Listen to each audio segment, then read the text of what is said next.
Halo, Assalamualaikum warahmatullahi wabarakatuh. Perkenalkan, nama saya Fani Fitriani, mahasiswa bimbingan konseling Islam di Universitas Islam Negeri Sultan Maulana Hasanuddin Banten. Pada video kali ini tentunya saya sedang melaksanakan UTS dari mata kuliah bimbingan rohani Islam, yang dimana mata kuliah ini diampu oleh Ibu DRA Eni Nur Aini.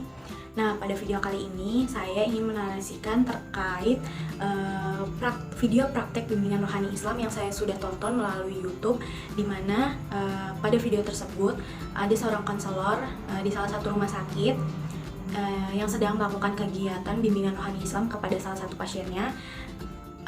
Pada sesi tersebut atau pada kegiatan bimbingan rohani tersebut, si konselor ini memberikan bimbingan ataupun bimbingan kepada pasien terkait tata cara bertayamum. Nah, jadi posisinya itu di video tersebut itu si klien ini mengalami kecelakaan. Nah, jadi karena mengalami kecelakaan terus ada luka di kakinya yang tidak bisa terkena air. Nah, oleh karena itu si konselor ini memberikan bimbingan rohani ataupun bimbingan tayamum atau tata cara tayamum kepada pasien tersebut agar tetap bisa melaksanakan ibadah sholat atau kewajiban sebagai seorang muslim dengan atau sesuai dengan syariat Islam gitu. Nah, terus setelah itu juga si konselornya memberikan motivasi kepada pasien untuk terus tetap semangat walaupun kondisinya sedang diberikan musibah atau cobaan berupa sakit karena kecelakaan gitu, agar senantiasa bersyukur gitu. Terus kemudian diberikan juga doa-doa agar cepat diberikan kesembuhan. Nah, adapun video praktek bimbingan rohani Islam versi saya di video selanjutnya. Tonton terus videonya sampai akhir ya. Terima kasih. Wassalamualaikum warahmatullahi wabarakatuh. Assalamualaikum. Ya, waalaikumsalam. Ini benar ya pasien atas nama Mbak Sukma ya, Ibu? Iya. Iya. Maaf ya ini mengganggu Iya, istirahatnya. Iya, jadi gini Bu, saya dari pihak rumah sakit mau melaksanakan kegiatan bimbingan rohani Islam buat pasien atas nama Mbak Sukma.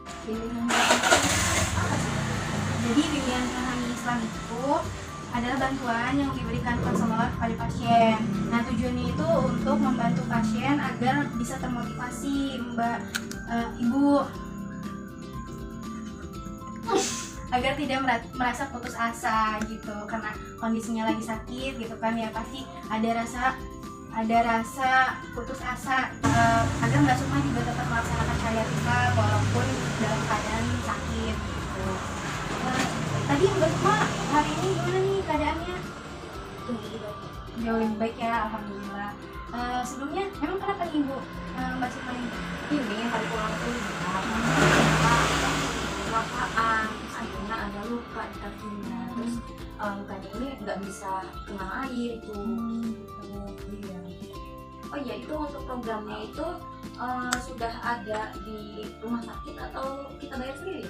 Untuk program bimbingan rohani ini jadi sudah masuk program ya Bu ya, jadi Ibu nggak perlu bayar-bayar lagi untuk biaya tambahan lainnya. Jadi ini sudah termasuk ke dalam program rumah sakit buat pasien yang dirawat di sini. Ya, jadi gimana nih Mbak Sukma hari ini? Udah lumayan baik kan ya? Lumayan baik kan. Tapi hari ini sudah melaksanakan sholat belum? Belum ya, karena terkendala itu kakinya sakit ya, jadi nggak bisa kena air ya Bu ya. Iya, tapi Mbak Sukma, jadi kan sholat itu salah satu kewajiban ya Mbak Sukma ya, buat Mbak Sukma selaku muslim gitu kan ya. Jadi jangan sampai sholatnya ditinggalin walaupun dalam keadaan sakit gitu kan. Walaupun udah bisa kena air, tapi kan tetap bisa dilaksanakan wudhunya secara tayamum gitu. Jadi mungkin hari ini saya mau memberikan bimbingan terkait tayamum ya Bu ya, buat pasien Mbak Sukma ini, biar Mbak Sukma tetap bisa melaksanakan sholat walaupun dalam keadaan sakit gitu. Mbak Sukma mau? Boleh nggak?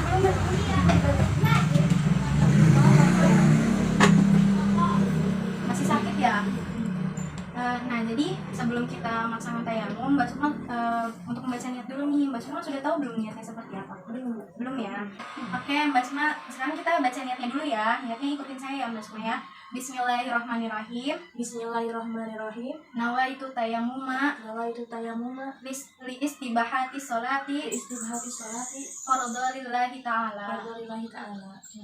Silakan Mbak Sukma tempelkan telapak tangannya di tembok, kemudian ditiup 1 kali, kemudian diusapkan ke seluruh wajah dari mulai sini sampai ke sini. Nah, selanjutnya silakan Mbak Sukma ditempelkan lagi di tempat yang lain, kemudian ditiup lagi, kemudian diusapkan dari mulai punggung tangan, kemudian sampai ke situ, kemudian ke sini, kemudian balik lagi di tangan yang sebelahnya. Nah, kemudian sampai selesai. Nah, selanjutnya Mbak Sukma membacanya setelah ini.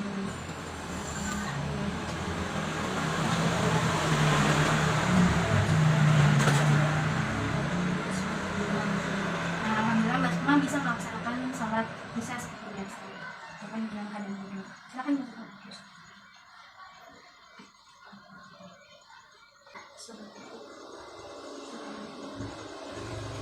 Alhamdulillah ya Mbak Sukma sudah melaksanakan sholat isya.